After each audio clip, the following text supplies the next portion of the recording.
اس سے پہلے والا جمعہ رمضان مبارک کا آخری جمعہ تھا، اور یہ جمعہ رمضان کے بعد پہلا جمعہ ہے۔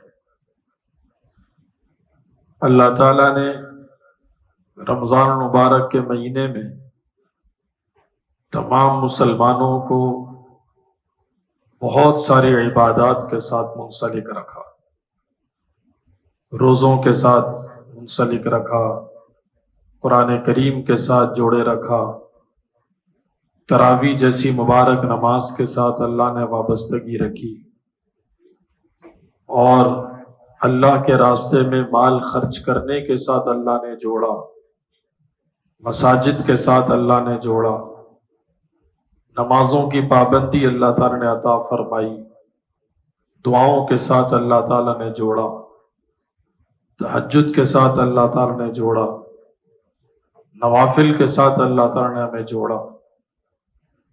لیکن یہ ہمارا نیک اعمال کے ساتھ تعلق اور وابستگی کیا صرف رمضان تک تھی، یا رمضان تک ہونی چاہیے،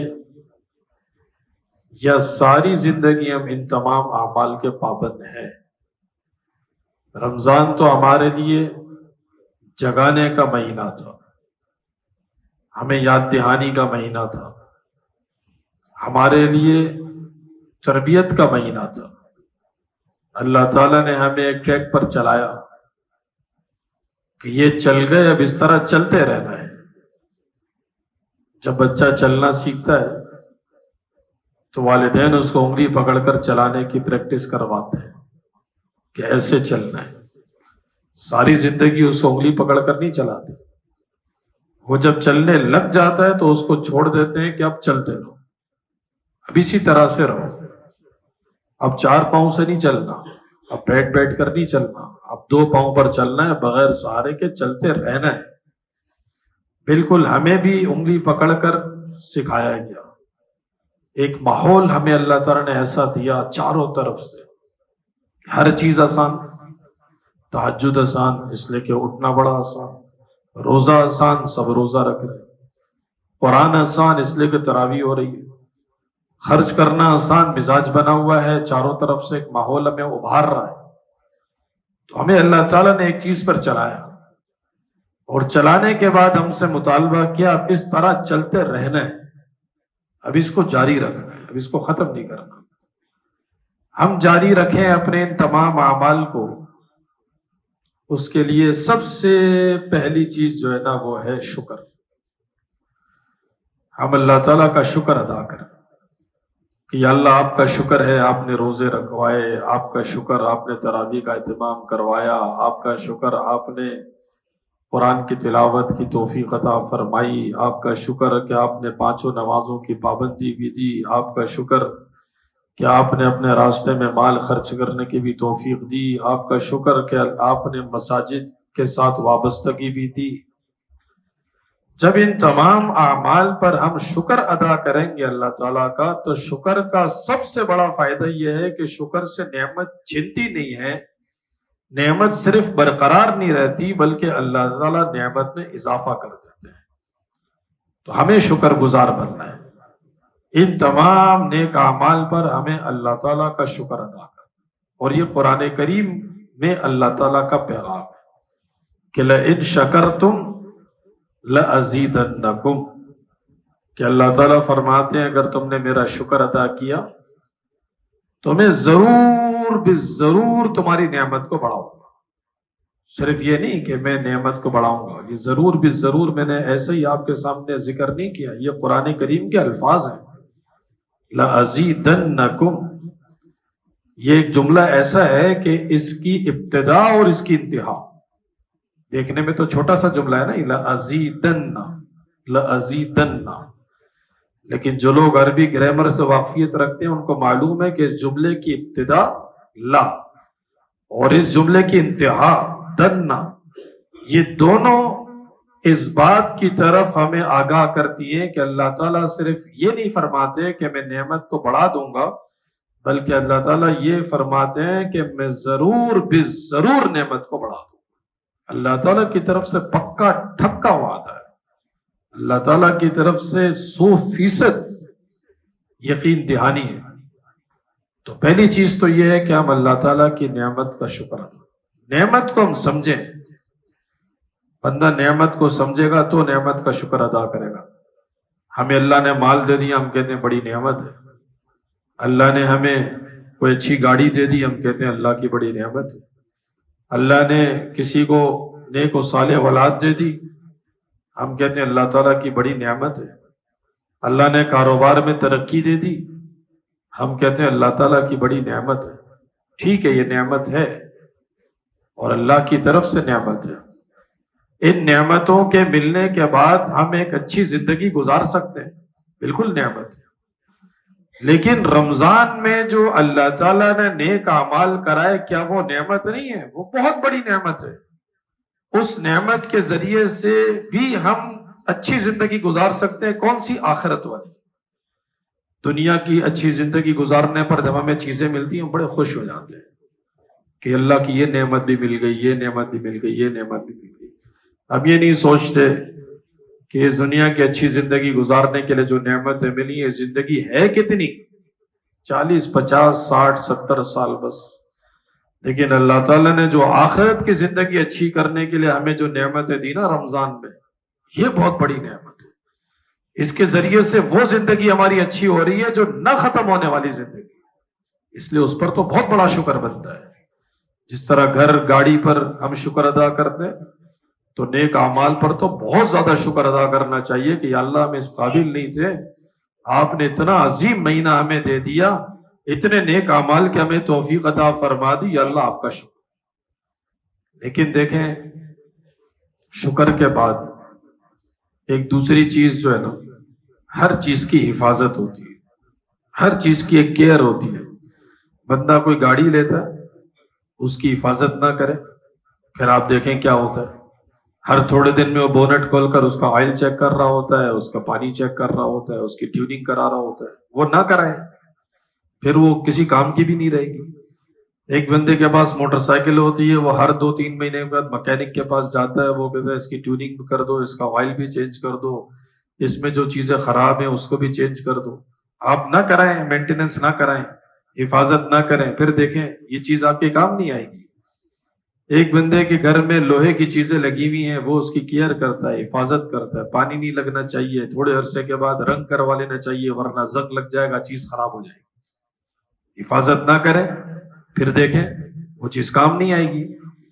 ایک بندے کے گھر میں لکڑی کی چیزیں ہیں، وہ ہر تھوڑے عرصے کے بعد اس پر کوئی ریگمال لگواتا ہے، پالش کرواتا ہے، دیمک سے بچاتا ہے، ورنہ وہ کہتا ہے کہ یہ تو کسی کام کی نہیں رہے گی، چیز خراب ہو جائے گی۔ ہر چیز کی حفاظت ہے، انسان کے اپنے جسم کی بھی حفاظت ہے، انسان کے گھر کی بھی حفاظت ہے، لوہے کی چیزوں کی حفاظت ہے، لکڑی کی چیزوں کی حفاظت ہے، کوئی الیکٹرانک چیزیں اس کی حفاظت ہے، آپ نے گھر میں اے سی لگائے ہوئے ہیں اس کی مینٹیننس ہے، اس کی حفاظت ہے۔ کسی بھی چیز کو کر کے آپ چھوڑ دیں اور آپ کہیں یہ لائف ٹائم ہے بس چھوڑ دو، ہمیں دیکھنا ہی نہیں ہے اس کو، پیچھے مڑ کر دیکھنا ہی نہیں ہے۔ گھر میں سولر پلیٹیں آپ نے لگائی، کبھی پانی نہیں مارنا اس پر، دیکھنا ہی نہیں ہے اس کو، تو وہ چیز ناکارہ ہو جاتی ہے، ختم ہو جاتی ہے، نہ ہمارے کام آتی ہے نہ اوروں کے کام آتی ہے۔ تو اس طرح نیک اعمال کی بھی حفاظت ہے، اور نیک اعمال کی حفاظت اگر نہیں ہوئی نا تو وہ ہمارے کام نہیں آئیں گے، دوسروں کے کام آ جائیں گے۔ کیا فائدہ؟ تہجد ہم نے پڑھی، روزے ہم نے رکھے، قرآن ہم نے پڑھا، نمازیں ہم نے پڑھی، تراویح ہم نے پڑھی، مال ہم نے خرچ کیا، اور فائدہ ہمیں کچھ بھی نہیں ہو رہا، فائدہ دوسرے کو ہو رہا ہے۔ تو کیا فائدہ کرنے کا؟ ساری نیک اعمال کر کے ضائع کر رہے ہیں اور خود اس سے فائدہ نہیں اٹھا رہے۔ پہلے تو ہمیں اپنی فکر کرنی ہے، بعد میں دوسرے کی فکر کرنی ہے۔ حضور اکرم صلی اللہ علیہ وسلم نے جب صحابہ اکرام کے سامنے بات رکھی نا کہ من المفلس، کون ہے مفلس؟ کنگلا انسان جس کے ہاتھ میں کچھ بھی نہیں۔ حضور اکرم صلی اللہ علیہ وسلم اس طرح سوالات چھوڑتے تھے صحابہ اکرام کے مجلس میں، دیکھتے تھے وہاں سے کیا جوابات آتے ہیں۔ پھر حضور اکرم صلی اللہ علیہ وسلم اپنا جواب ارشاد فرماتے تھے. ظاہر مفلس تو ہم یہی کہیں گے کہ جس کے ہاتھ میں کچھ بھی نہیں ہے، پیسہ کمایا ضائع ہو گیا، پیسہ کمانے کے لیے گیا ہاتھ میں ہی نہیں آیا، پیسہ کمایا چوری ہو گیا. صحابہ کرام نے یہی کہا کہ اللہ کے رسول جس کے ہاتھ میں کچھ بھی نہیں. حضور اکرم صلی اللہ علیہ وسلم نے فرمایا اصل مفلس وہ مفلس ہے جو قیامت میں مفلس ہو، قیامت میں جو کنگلا ہو جائے گا، قیامت میں جو خالی ہاتھ ہو جائے گا. پھر آپ صلی اللہ علیہ وسلم نے صحابہ اکرام کو کچھ مثالیں دی کہ ایک بندہ ڈھیروں نیکیاں لے کر آئے گا، پورا رمضان گزارا نیک اعمال، بہت سارے نیک اعمال کیے، لیکن قد شتم هذا وضرب هذا واكل مال هذا وضرب هذا وسفك دم هذا. 5 چیزیں حضور اکرم صلی اللہ علیہ وسلم نے بیان فرمائی. کسی کو گالی دے دی، کسی کو مار دیا، کسی پر ظلم کر دیا، کسی کا مال کھا گیا، کسی کا خون بہا دیا. اب یہ چیزیں ہمارے معاشرے میں آپ خود اندازہ لگائیں کتنی ہے. گالی کتنی ہے؟ گالی یعنی گالی اتنی ہے کہ گالی ہماری عادت بن چکی ہے. ہم بات کا آغاز کرتے ہیں نا تو گالی سے کرتے ہیں، اور اس کو ہم بہت اچھا سمجھتے ہیں کہ ہم نے اگلے کو جو ہے نا وہ انڈر پریشر کر دیا اور اگلے کو ہم نے مٹھی میں لے لیا، ہم نے 2-4 گالیاں دے دی. گالی حضور اکرم صلی اللہ علیہ وسلم نے فرمایا کہ جو کسی مسلمان کو گالی دیتا ہے کل قیامت کے دن اس کو نیک اعمال دینے پڑیں گے، نمازیں دینی پڑیں گی، روزے دینے پڑیں گے، اس لیے کہ ہماری گالی سے کسی کو تکلیف ہوئی ہے تو قیامت کے دن وہ اس تکلیف کا معاوضہ مانگے گا تو ہمارے نیک اعمال مانگ لے گا، ہمارے روزے لے جائے گا، ہمارے اللہ کے راستے میں مال خرچ کرنے کا اجر لے جائے گا، وہ ہماری نمازیں لے جائے گا. ہم تو اس کو معمولی سمجھتے ہیں، ہم نے گالی دے دی. یہ مسئلہ نہیں ہے، یہ بہت بڑا مسئلہ ہے. اس لیے حضور اکرم صلی اللہ علیہ وسلم جب صحابہ اکرام کو بیان فرما رہے تھے نا کہ یہ زبان کی حفاظت کرو، تو صحابہ اکرام بڑے غور سے سن رہے تھے. اللہ کے رسول زبان؟ تو حضور اکرم صلی اللہ علیہ وسلم نے فرمایا کہ یہ زبان قیامت میں جہنم میں پھینکنے کا ذریعہ بن رہی ہوگی. کہ ہم اس کو معمولی سمجھتے ہیں، اس کے ذریعے سے جہنم کے فیصلے ہو رہے ہوں گے، یہ بندہ جہنم میں جائے گا، زبان کا غلط استعمال کرتا تھا. اس لیے اعمال کی حفاظت کا ذریعہ یہ بھی ہے کہ ہم کسی کو گالی نہ دیں، کسی پر ظلم نہ کریں، کسی پر تشدد نہ کریں، کسی کا مال نہ کھائیں اور کسی کا خون نہ بہائیں. ورنہ اتنے ڈھیروں اعمال لے کر آئیں گے اور قیامت کے دن اللہ تعالیٰ فرمائیں گے کہ یہ بندہ کھڑا ہوا ہے، شکایت کر رہا ہے کہ اس نے میرے ساتھ یہ کر لیا تھا، میرے پیسے نہیں دیے تھے، مجھے گالیاں دے دی تھی، مجھے نقصان پہنچایا تھا، مجھے تکلیف دی تھی، اب یا اللہ مجھے اس کا بدلہ چاہیے. اللہ تعالیٰ فرمائیں گے اس کی نیکیاں اٹھا کر لے جاؤ. ساری نیکیاں ضائع ہو جائیں گی. تو نیکیاں کرنا اور نیکیوں کو بچانا، یہ دونوں کام ہیں. تو رمضان کے بعد ایک کام ہم نے یہ کرنا ہے کہ ہم نے اللہ تعالیٰ کا شکر ادا کرنا ہے، اور دوسرا کام ہم نے یہ کرنا ہے کہ ہم نے اعمال کی حفاظت کرنی ہے، اور تیسرا کام ہم نے یہ کرنا ہے کہ اپنے اعمال پر استقامت رکھنی ہے. استقامت کسے کہتے ہیں؟ استقامت کہتے ہیں کام کرنا اور کرتے رہنا، کام کر کے چھوڑنا نہیں. حضور اکرم صلی اللہ علیہ وسلم نے ایک مرتبہ صحابہ اکرام سے فرمایا لا تکن مثل فلان، اس بندے کی طرح مت بننا. صحابہ اکرام غور سے سننے لگے، اس بندے کی طرح مت بننا، تو وہ بندے میں کیا مسئلہ ہے؟ حضور اکرم صلی اللہ علیہ وسلم فرماتے ہیں کہ وہ فلاں عمل کرتا تھا پھر اس نے چھوڑ دیا، تو ایسا مت کرنا، عمل کرنا اور کرتے رہنا. حضرت عائشہ صدیقہ رضی اللہ تعالیٰ عنہ فرماتی ہیں کہ ہم نے جب حضور اکرم صلی اللہ علیہ وسلم سے یہ سنا تھا کہ اللہ تعالیٰ کو سب سے پسندیدہ عمل وہ ہے جو اگرچہ تھوڑا ہو لیکن روزانہ ہو، اس کے بعد سے ہم نے اپنے معمول میں جس چیز کو شامل کیا ہم نے زندگی بھر اس کو اپنا معمول رکھا. ایسا نہیں کیا کہ آج کیا کل چھوڑ دیا، کل کیا پرسوں چھوڑ دیا، ایک مہینے کیا پھر غائب. روز کریں. اور ہمارے جسم کو جس طرح غذا کی ضرورت ہے، ہماری روح کو اعمال کی ضرورت ہے. انسان مرکب ہے دو چیزوں سے. جس طرح ہمارا جسم ہے، ہماری روح بھی ہے. جب بندہ مر جاتا ہے ہمیں اس کا جسم تو نظر آتا ہے، اس کی روح نہیں ہوتی.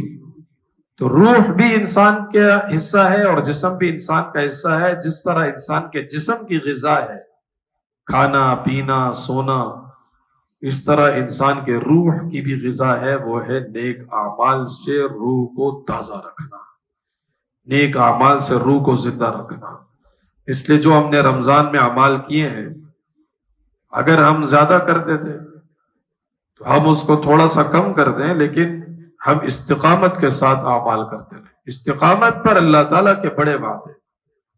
قرآن کریم میں اللہ نے فرمایا وَأَن لَّوِ اسْتَقَامُوا عَلَى الطَّرِيقَةِ لَأَسْقَيْنَاهُم مَّاءً غَدَقًا. اللہ تعالیٰ جنت کا پانی پلائیں گے. حضور اکرم صلی اللہ علیہ وسلم کو اللہ تعالیٰ نے فرمایا فَاسْتَقِمْ كَمَا أُمِرْتَ.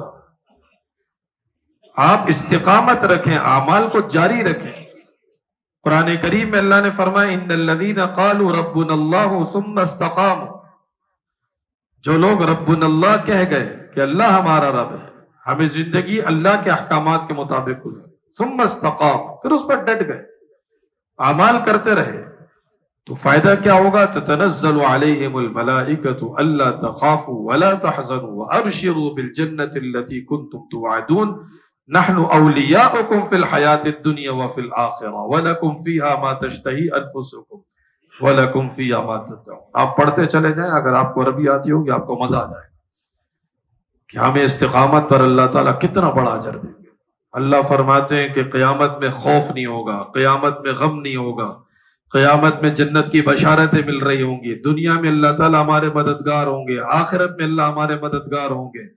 جنت کی منچاہی زندگی اللہ عطا فرمائیں گے، زبان سے نکلے گا وہ بھی دیں گے، دل چاہے گا اللہ وہ بھی دیں گے. یہ سب استقامت پر وعدے ہیں. اس لیے رمضان ختم ہوا ہے، اعمال ختم نہیں ہوئے. رمضان چلا گیا لیکن نمازیں نہیں گئی، رمضان چلا گیا لیکن قرآن نہیں کیا، رمضان چلا گیا لیکن دین پر عمل نہیں کیا. یہ کب تک کرنا ہے؟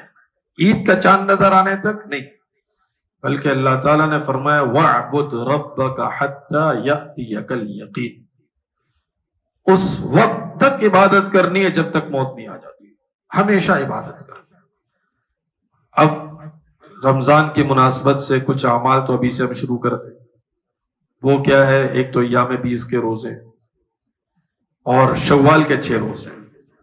شوال کے 6 روزوں کو ہم ایام 20 کے اندر مرج بھی کر سکتے ہیں.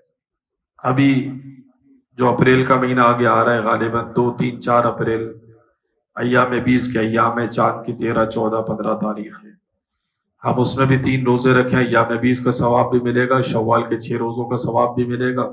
اور مزید 3 روزے اور رکھیں تو شوال کے بھی 6 روزے ہو جائیں گے، ایام 20 کے بھی 3 روزے ہو جائیں گے.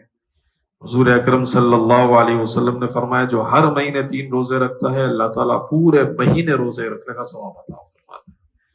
اور جو شوال کے 6 روزے رکھتا ہے، ابھی شوال کا مہینہ چل رہا ہے، 6 روزے رکھتا ہے، اللہ تعالیٰ اس کو پورا سال روزے رکھنے کا ثواب عطا. پورا مہینہ رمضان روزے رکھے، شوال میں 6 روزے رکھے، یہ 36 روزوں سے پورے سال کے روزوں کا ثواب ملے گا. اور کیا کرنا ہے؟ نمازوں کی پابندی، قرآن کریم کی تلاوت کی پابندی، اللہ کا ذکر اور دعاؤں کے ذریعے سے اللہ تعالیٰ سے توفیق مانگنی ہے. سورہ آل عمران کے پہلے رکوع میں ایک بہترین دعا اللہ تعالیٰ نے ہمیں سکھائی ہے کہ ربنا لا تزغ قلوبنا بعد اذ ہدیتنا وہب لنا من لدنک رحمۃ انک انت الوہاب.